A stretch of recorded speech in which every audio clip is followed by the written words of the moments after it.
program is something cooperation between French and Italian Navy. It is. In this case, there is a comparison between the French approach to this topic. What are the results of the?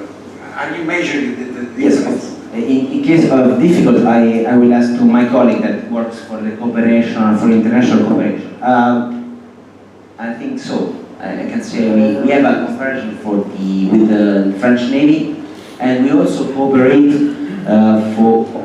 where there is some kind of idea to cooperate in a logistics support environment, common logistics support environment, when let's say about the maintenance for some kind of equipment. Just all. Thank you. If I can, I can add some other information. I mean, sorry.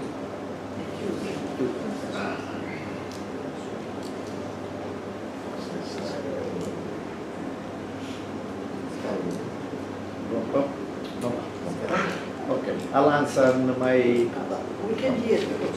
Venga qui, può parlare da qui.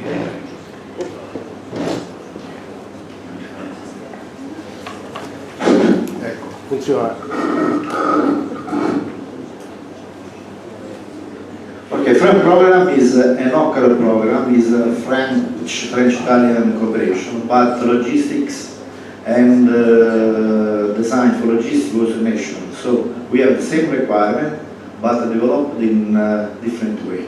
We have no information from French people, and they have no information on our side. But the requirement is the same, the specifications are more or less the same. The state of work is different because work share between industry and the Navy is different between Italian side and French side. So I can give you some other information on my speech. Okay, if there are no more questions, thank you, Commander. I'll give the floor to Lieutenant Colonel Villaday, now from air to sea and from sea into the space.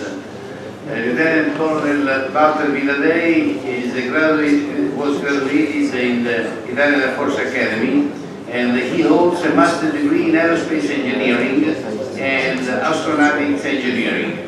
He served since 1998 until 2003 at the Transport Brigade of the Air Force, and he served in several operational deployments abroad. In 2003, he was assigned to the Air Staff in Rome at the Office of Advanced Technologies and UAVs program. He attended a master's degree in satellites and orbital platform in 2005. He represented their staff in the Space Program Defense Committee, and in 2011 he was assigned to the new Space Policy Office established in their staff 3rd Department. In 2014 he has been appointed National Delegate at the European Commission for the Space Surveillance and Tracking Support Framework. In 2008 he began his initial space flight training at the Gagarin Cosmonaut Training Center in Star City, Russia. In 2012 he received his full cosmonaut wings, and in 2015 he ended his advanced assigned training phase, receiving qualification as Soyuz flight engineer, ESS Russian segment user, and extravehicular activity. He also gives regular lectures to the University of Rome, La Sapienza. He graduated at the National Defense College, and now he is head of the Space Policy and Operations Office at the General Office of the Air Staff. He is member of the Scientific Committee of the Italian Space Agency, and we hope to see him very soon in space. Yeah, thank you. Good morning, ladies and gentlemen. Thank you for inviting. And the most important thing is that I'm also a member of the Scientific Committee of CESMA. So thank you, CESMA, for inviting this conference. So my presentation will be less referred to the logistics, but my aim is to provide you some ideas about the trends, future trends about space development in next years. So the main topics are the following. So very short introduction. What is the aerospace domain? If any definition, good definition really exists. Perspectives and new challenges, and some very short conclusions. So introduction is the following. So the discipline of flight is one of the most young discipline in the technical environment, or maybe only the informatics is younger than the flight discipline. The first flight was in 1903 in North Carolina, the Flyer flight. And what is amazing is that in the same year where we performed the first flight, we had Tsiolkovsky in Russia, who draw his treaty on outer space exploration by means of rockets. So the first main message is that space and the aeronautics field actually developed since the very beginning, almost in parallel. And you will see in the development of the history, they exchange many technologies, different approach, and many pieces of the histories were common. And you can see over there, I won't go into details, but you can compare the development of the aircraft history and the space history. So the first flight in space was Sputnik 57, the first supersonic flight in 47, and you see all the history, right? So until the space station, we started assembling the space station in 1998, and means this year we will celebrate the 30 years of operations in space with this infrastructure. So it would have been interesting to a little bit deepen the effort for support from the logistic point of view this infrastructure. We are not going to do today, but it's a topic that could deserve a further insight. And the history of Italy in space has been something amazing. So we have been the third country in the world in the history, after the former Soviet Union and the US, to launch a national satellite. We did it in '64 from the US side, in US, an integrated team from the Air Force, University of Roma, coordinated by the National Research Center, CNR, were able to launch the satellite designed in Rome. And you see in the white and black picture, it's something really amazing. You see on the left side, Werner von Braun, looking at the exploration of Luigi Broglio, our founder of astronautics in Italy, explaining what we were doing in Maniti. We were, you can see the other two pictures, after having launched the first satellites in '64 in Wallops Island, we moved and we established the first maritime platform off the coast of Kenya. And since '67 to '88 at the airports, cooperated with the University of Rome to launch national and international satellites. And that was the first maritime platform ever done in the history. Okay, what is the aerospace domain?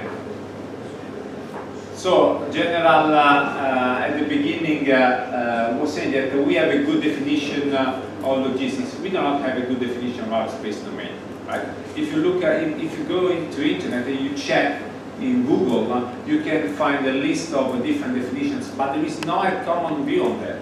So, this is something that deserves to be a little bit further expanded, since we have to have a common language and understanding about aerospace. We move in the aerospace, right? We are the Air Force, and according to the master document at the Joint Staff, which is the MOD space plan, some specific competencies have been delegated or somehow given to the Air Force. The first message is that Air Force, the space domain, is something which is considered a joint. So it's something from where we receive services and applications that are able and enabling services for all the armed forces. But the Air Force has been always interested, you have seen from the historical point of view, and we have been always involved in space activities. According to this master document, some of these fields are delegated to the Air Force, from the human space flight, of course, hypersonic suborbital flight, so a new way of flying in this aerospace environment, access to space, space surveillance and tracking, meteorology and space weather, and aerospace medicine. Some of these topics I will give you some details about how they are developing actually in this moment and what we can envisage will be the next future. Okay, we'll see if the animation in this case will work. And actually we have these arrows from the top to the bottom, and it means that the more the technology is developing and the more the advanced weather systems rely on the space services, you can easily understand how much important are SATCOMs, navigation for many different applications, since damage assessment, targeting precision, connectivity and networking. So space is something which is, even though most of people in the Air Force or Navy or Army don't really realize how much they are relying from space, actually it is very important for all our armed forces. The other interesting thing, in this case, there should have been, all right, and the second arrows is from the bottom to the top. And means the technology, even the flight technology, is developing. And if you see the tracks, you see shuttles, Soyuz. Actually, what the rockets and the spacecraft do is, as fast as possible, fly through the atmosphere, because it's a kind of interference before getting to space, right? But many new technologies are getting closer and closer, the traditional aeronautics domain to the space. So in that belt, which is comprised between 65,000 feet up to 400,000 feet, so the formal line, the Kármán line, is considered the point where the space is beginning, right? In this field is something where the Air Force is looking at the possibility to exploit this environment to enhance new way of flying, and I will show you something about that. So the first thing is the access to space, and this is very much important. And the US are completely changing the approach. So if you look at the Soyuz or shuttle program, they were completely developed according to institutional requirements. And the program were led by NASA or Russian Space Agency on the other side. While currently the US are improving their concept of commercial space. In April of this year, the Vice President of the US, Mike Pence, was at the Space Symposium, and he mentioned that the commercialization of space is getting one of the highest priority in the White House strategy. And you can see actually what does it mean. So NASA invested a significant amount of money fostering the private companies to propose new vehicles to fly into space. So you know that the space shuttle was retired in 2011, and since 2011 to currently nowadays, Americans rely on Russian Soyuz. They are the future vehicles. From the top left, you can see Sierra Nevada Corporation, the Dream Chaser, which is actually something close to a small shuttle. On the left side, you see the SpaceX, the Dragon, and on the bottom left side, you see the CST-100 developed by Boeing. So we have new way of access to space. From one side, you need to have access to space, and from the other side, you need to exploit space, right? So we have currently the International Space Station, which is a very big international effort, but there are different approach and initiatives in this field. On the left side, you see a real object put in space has been installed on the ISS and developed by the Beagle. So it's an inflatable structure upgraded on board the station in order to increase the available volume. On the left side, you have a new initiative. Again, the International Space Station was developed thanks to a cooperation among many countries, but there are private companies willing to invest in private infrastructures in space. And you see this is only a concept made by Axiom, which would like to develop and operate a first private space station in the next years. And by the way, they are also talking with the Italian industry about that. So the first one was get to space, how to get to space, new vehicles, how to explore the space, new infrastructures. And when we talk about infrastructure, of course, the logistics support is something very relevant and significant. The second very important issue is the safety and the safety of the space environment in terms of active threats and natural threats.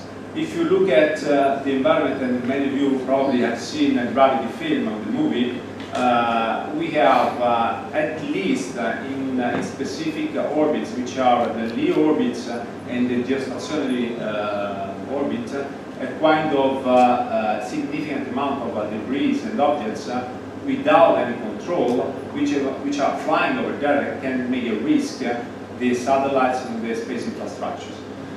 So actually we have almost 22,000 objects which are monitored and tracked by the US side. And the US are providing a free of charge service to anybody which is connected to the J-spot, providing feedback in terms of risk of collision with these objects. But the US policy is changing about that, and always the White House announcing the new space traffic management policy. Means the military will continue to provide the safety for their assets, but from the civilian point of view, they are handing over the responsibility to the civilian counterpart. Europe as well is managing this issue, and according to a decision in 2014, a consortium has been established in 2015 among 5 countries. Italy is one of these countries, along with France, Germany, Spain, and UK. So there's this initiative funded by the European Commission asking for this country to provide the services in terms of collision avoidance, re-entry, and fragmentation. You have seen probably in April the re-entry of the Tiangong, and at the national level we provided and we supported the civil protection, giving them estimation of the re-entry point of the Tiangong station. So this is a new capability, operational capability that we are developing along with other European member states, and this is something very much important to assure the safety of space infrastructure. Europe is investing almost 16 billion euros in the next multi-annual financial framework for space infrastructure. So provide safety is paramount. From the natural point of view, we are increasing new capabilities. So we are always more and more aware about how much the solar phenomena can affect the space infrastructure, mainly satellites. And even the aviation, the Civil Aviation Authority, are getting more aware about that. So the ICAO announced that they need to have an international space weather service, and something very similar to what has been for the space surveillance tracking is taking place regarding the space weather. So there's an idea to establish a European consortium in this field, and Italy is talking to other countries in order to be part of this consortium. And let me add that the Air Force itself is developing its own capabilities, since inside the NATO we have been asked to provide an initial space weather capability for specific program, the Allied Ground Surveillance program. And again, we have been talking about the space layer, okay? So aerospace is mainly composed by the aeronautics and space. Then the previous chart, we're talking about the future trends in space activities. But what about this new way of flight, the aerospace? So if you look at the space shuttle, Shuttle was an amazing flying vehicle. It flew since 1981 to 2011, 135 missions. According to the operations plan, it could, in case of contingency after the takeoff, it could land on the other side of the ocean, depending upon the altitude and the flight speed reached at a certain level, and it could land in an alternative airport. That was a specific requirement. So no any flight of the shuttle was possible without taking into account the weather conditions on the alternate airport, right? So this is something that was never been tested, thanks God, but it is something that can give us the idea of this potentiality. So keep in mind, try to think about the possibility to take off from Miami and in almost 35 minutes to land on the other side of the ocean with almost 10 metric tons in the cargo bay. So it's something which could really completely change the traditional aeronautics transportation system. It is possible, well actually it's not so easy, and that was one of the main constraints of the shuttle, cost. So it was so expensive that in the end, NASA decided to retire the shuttle rather than continue operating the shuttle with so high level of cost. But something is anyway possible, and both from the US side, but even from the European side, there are some initiatives in this field. So you see the X50, okay. You can see the X55. That was the first space plane back in the 60s, and it was an experimental program in order to better understand the flying qualities at that speed and configurations. In 2000, at the beginning of 2000, NASA first with the X-33 program, and later on the Lockheed Martin with the program Wave Rider, the X-51, trying to develop this new wave, the new way of flying, which is exploiting new technologies, which is the Scounger. So some performance, some tests were achieved, but just to give you the figures, they were able to fly up to 200 seconds at Mach 9, so only 200 seconds of flying. We are almost like at the previous time, flyer time, 10 seconds for the first flight. So we are on the verge of something completely new. And at the European level, you have the Skyline initiative, which is the idea to develop a scramjet engine at the European level. But I mean, the US is for sure forward respect the European initiative in this field. This is another field. This is the so-called suborbital flights. So far, we have some private initiative in California, in the desert of Mojave. You can have the Virgin Galactic investing in this new vehicle, the spaceship, and they have also identified the first spaceport in the US, which is actually located in New Mexico. This is something that could even again contribute to change the traditional aeronautics domain. The effort is interesting. There are a couple of initiatives between the US and Italy at institutional and governmental level. We are talking at national level in order to define what is a spaceport.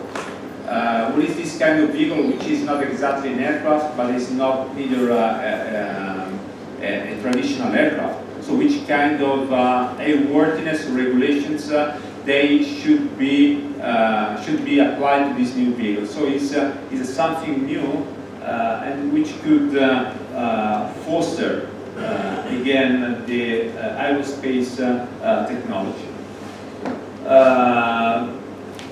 This new domain is, I mean, in the past, space was a quite safe place.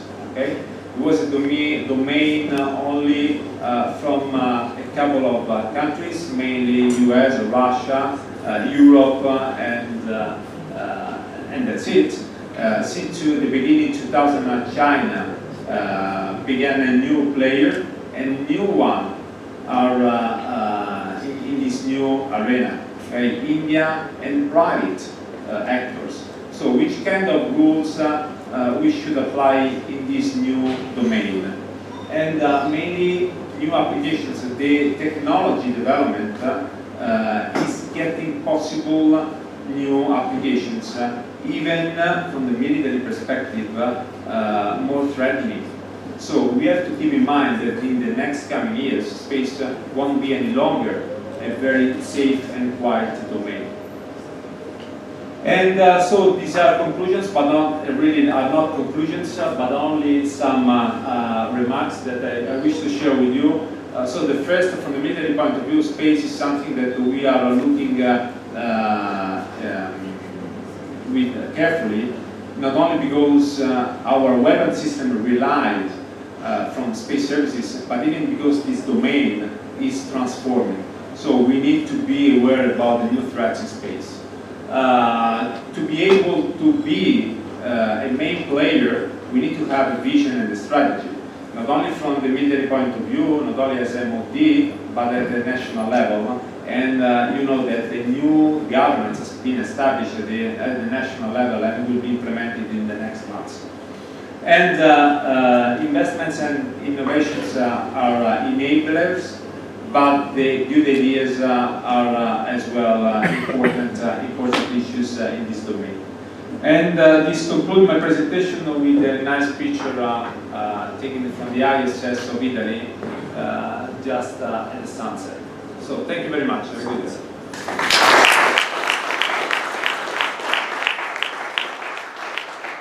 Thank you for calling the day for the brilliant conference. And are there questions for me today?